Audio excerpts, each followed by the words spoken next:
UPSC clear किया, rank 70 IPS, becoming the youngest IPS of Gujarat at such a early age, and then people come to you and बोलते हैं आप बहुत नसीबदार है, you are very lucky. I tell them in reverse, luck favours the brave. कोई अपना luck साथ में लेके नहीं आता, वो बनाना पड़ता है.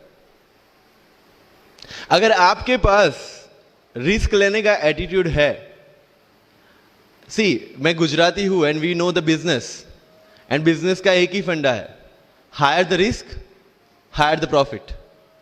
सो अगर 8:30 को आपका एक्सीडेंट होता है और 9 o'clock आप मेंस की एग्जाम देने जा सकते हैं, इंटरव्यू से पहले 1 महीने तक आप हॉस्पिटलाइज्ड है और उससे 1 वीक पहले आप दिल्ली जाके उसकी प्रिपरेशन कर सकते हैं, तो luck has to come with you. उसको आना पड़ेगा और आपको आईपीएस बनाना पड़ेगा.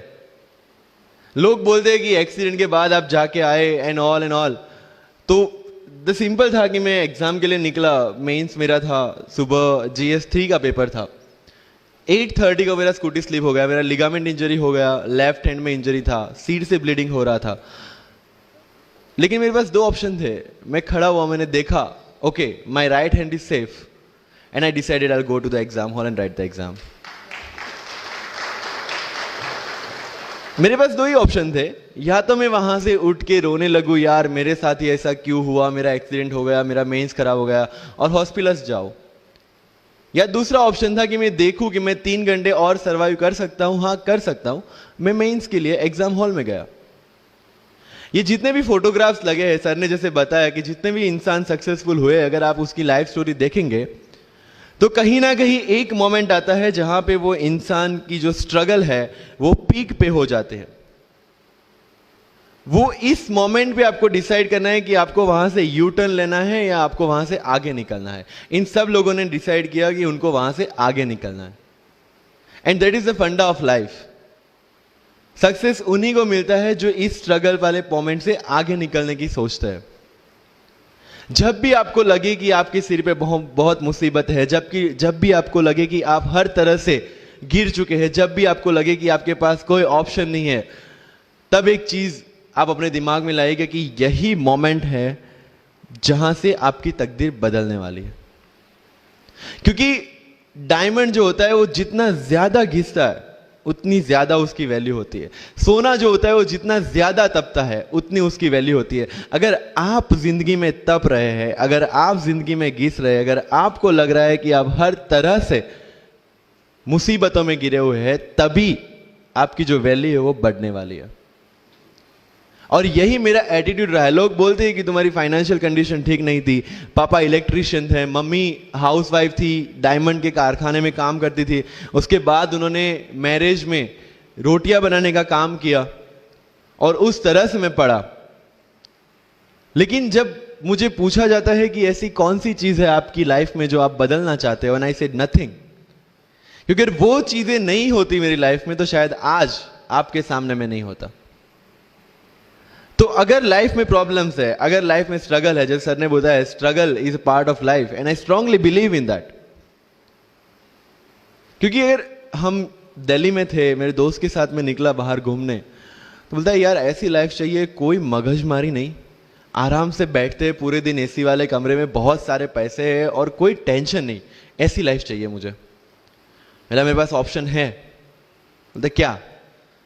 बोला देख सामने एटीएम का रूम दिख रहा है, एसी वाला कमरा है, बहुत सारे पैसे, कोई मगजमारी नहीं, जॉब ले ले. क्यों आईएएस आईपीएस में दिमाग खराब कर रहा है? अगर स्ट्रगल नहीं चाहिए तो you have to compromise with that life.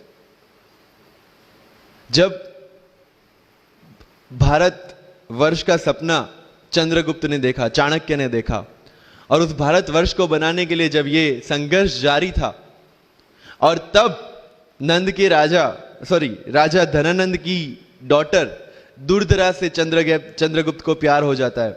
और जब चाणक्य उनको बोलते कि नहीं तुम्हें उससे दूर रहना है, और तब चंद्रगुप्त बोलता है आचार्य कभी कभी सोचता हूं कि जिंदगी में या ये भारत के सम्राट बनने के लिए इतना त्याग, इतना बलिदान ना देना होता तो. और तब चाणक्य रिप्लाई करते हैं तो हर कोई भारत का सम्राट होता। This is the fundamental rule of life. अगर आईएएस बनने के लिए, आईपीएस बनने के लिए सैक्रिफाइस करना नहीं पड़ेगा, अगर उसके लिए आपको त्याग नहीं करना पड़ेगा, तो आज पूरे इंडिया में हर घर में आपको आईएएस आईपीएस मिल जाएंगे। So when you are entering into this game of UPSC or MPSC, make sure that you have to sacrifice anything which will take you to your goal. लेकिन प्रॉब्लम ये है कि हमें टेंशन होती है, यार दोस्त की एंगेजमेंट है, उसकी बर्थडे पार्टी है, उसकी शादी है, अटेंड नहीं करूंगा तो बोलेगा मैं तेरी शादी में नहीं आऊंगा, एंड ऑल। लेकिन बिलीव मी, जब आप आईएएस बन जाओगे, वो सामने से याद दिलाएगा, भाई इनविटेशन कार्ड नहीं भेजा तूने। समझ रहे हो? तो जो कुछ भी इसके लिए सेक्रीफाइस कर रहे हो, वो जब आप उस पोस्ट पे पहुंचोगे, सब कुछ वर्थ है, सब कुछ। मैंने जो मेरा इंटरव्यू था यूपीएससी का, मुझे एग्जैक्ट डेट याद है, 23 मार्च को मेरा इंटरव्यू था। 20 फरवरी को मुझे हॉस्पिटल में एडमिट किया गया क्योंकि मुझे इन्फेक्शन हो गया था बॉडी में, एंड बहुत हाई फीवर था, तो आईवी के अलावा कोई ऑप्शन नहीं था। 1 मार्च को ठीक होके मैंने सोचा चलो दिल्ली निकलते हैं। 2 मार्च को मैं दिल्ली पहुंचा। 3 मार्च को वापस से टॉन्सिलाइटिस का अटैक होने की वजह से फ्लाइट लेके वापस से पालनपुर, अहमदाबाद, अगेन हॉस्पिटलाइजेशन। 15 मार्च को I got relieved from the hospital. 16 मार्च को मैं दिल्ली पहुंचा, और 23 मार्च को I gave my UPSC interview. तो 1 महीने का हॉस्पिटलाइजेशन। उसके बाद जब दिमाग में ये था कि मेरे साथ जो लोग इंटरव्यू दे रहे हैं वो 1 महीने से प्रिपरेशन कर रहे हैं, एंड 1 महीने से मैं हॉस्पिटल में था, again I thought this is the moment to prove yourself. I went to the interview, और पूरे इंडिया में 2nd highest marks in interview. This is not to say कि मैंने कितना अचीवमेंट लिया, this is just to say UPSC is all about this. मैंने कोई preparation नहीं की थी यूपीएससी के लिए, इंटरव्यू के लिए, but again I scored good marks in interview, because UPSC सिर्फ आपका नॉलेज चेक नहीं करता। Make it very clear in your mind. जैसे सर ने बोला, it's a game of wisdom. आपको पहले ऑफिसर बनना पड़ेगा यहां से। यूपीएससी का काम तो सिर्फ थप्पा लगाना है कि हाँ ये ऑफिसर बन गया। जितने भी आईएएस आईपीएस ऑफिसर्स को आप मिलोगे, you will realise this thing कि ऑफिसर वाली क्वालिटीज इसमें पहले से है। आप जब प्रिपरेशन स्टार्ट करते हैं तभी से समझ लीजिए कि आपकी आईएएस और आईपीएस की ट्रेनिंग भी स्टार्ट हो गई। बिकॉज जो क्वालिटीज आपको चाहिए as an officer, as an IAS, as an IPS, क्या क्वालिटीज चाहिए? फर्स्ट ऑफ ऑल कॉन्फिडेंस, कि जब आप उस सीट पे बैठते हैं, आपके सामने कोई भी क्वेश्चन आएगा, you will be able to handle the issue. ये कॉन्फिडेंस लेके आपको उस सीट पे बैठना है। यही कॉन्फिडेंस चाहिए when you start the preparation. Decision making, अगर हर एक टॉपिक पे आप हर एक कोई को पूछने जाते हैं, भाई इसमें कौन सी बुक पढ़ूं, इसमें क्या पढ़ूं, इसमें क्या करूं, then you are not suitable for this exam. लोग बोलते हैं कि 1 साल में प्रिपरेशन, जैसे मैंने जून 2016 में मैं दिल्ली गया, और जून 2017 में मैं अपियर हुआ, and I clear UPSC and GPSC. People से कि सर 1 साल की मेहनत में आपने एग्जाम क्लियर कर दिया। यस, टेबल और चेयर पे बैठ के करने वाली मेहनत 1 साल की थी, लेकिन उसके पीछे की मेंटल प्रिपरेशन कितनी पुरानी थी। जब मैं प्राइमरी स्कूल में था तब सोचा था कि आईएएस बनना है, और तब से मेरी जो जर्नी है, तब से मेरा जो टेम्परामेंट है, तब से मेरा जो एटीट्यूड है, वो इसी डायरेक्शन में था। जब कॉलेज में था तब मैंने एनजीओ स्टार्ट किया। 3 एनजीओ से मैं जुड़ा था। जब लोग सोशल मीडिया, व्हाट्सएप और फेसबुक पे बिजी थे, मैं वहां स्लम में जाके बच्चों को पढ़ा रहा था। क्यों? क्योंकि मुझे पता था कि फ्यूचर में यही काम करना है, क्यों ना अभी से उसकी ट्रेनिंग ले लो। So I have invested my each and every moment for this गोल।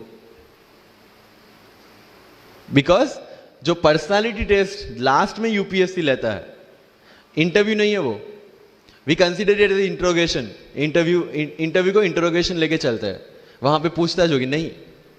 अगर यूपीएससी के इंटरव्यू में 10 में से 9 क्वेश्चन के आंसर भी आप सॉरी सर और sorry ma'am, I don't know कह के देते हैं, उसका कोई इंपैक्ट नहीं पड़ता।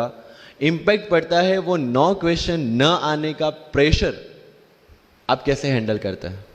आपके पसीने छूट जाते हैं या आप वही टेम्परामेंट के साथ इंटरव्यू कंटिन्यू करते हैं। मार्क्स उस चीज के, मार्क्स है आपकी सोच के। एक ऑफिसर के तौर पे जब आपको आईएएस या आईपीएस की सीट पे बिठाया जाएगा, how will you treat the citizens.